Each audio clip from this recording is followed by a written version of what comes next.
আলু রপ্তানিতে হ্রাস টানল পুলিশ প্রশাসন। ভিন রাজ্যে আলু রপ্তানিতে হ্রাস টানল পুলিশ প্রশাসন। আসানসোলের কুলটির বাংলা ঝাড়খণ্ড সীমানার ডুবুরডিহি চেকপোস্টে আলু বোঝাই লরি আটকালো পুলিশ। লরিগুলিকে পুনরায় ফিরিয়ে দেওয়া হচ্ছে। কুলটি ট্রাফিক গার্ড পুলিশ ও চৌরঙ্গি ফাঁড়ির পুলিশের চলছে জোর নজরদারি। লরি থামিয়ে কাগজপত্র খতিয়ে দেখা হচ্ছে, একই সাথে ত্রিপল খুলেও দেখা হচ্ছে। আলু বোঝাই থাকলে পুনরায় রাজ্যে ফিরিয়ে দেওয়া হচ্ছে আলু বোঝাই লরি।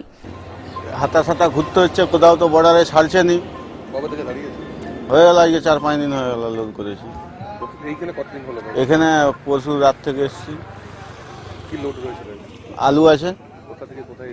এটা চন্দ্রকোনা টাউন থেকে উড়িষ্যা যাওয়ার কথা। কি বলছে প্রশাসন?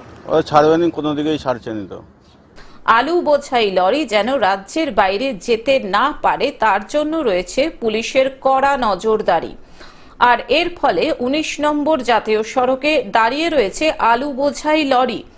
আর এর ফলে সমস্যায় পড়েছেন ট্রাকের চালকেরা।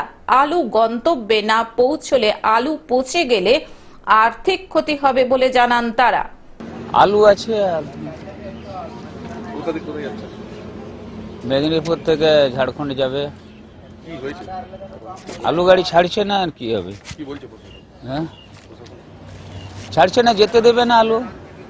কখন থেকে দাঁড়িয়েছে? পরশু থেকে দাঁড়িয়ে আছে।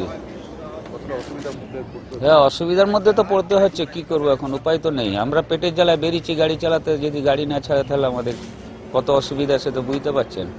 আসানসোল থেকে সৌমিত্র গাঙ্গুলির রিপোর্ট, গ্লোব নিউজ।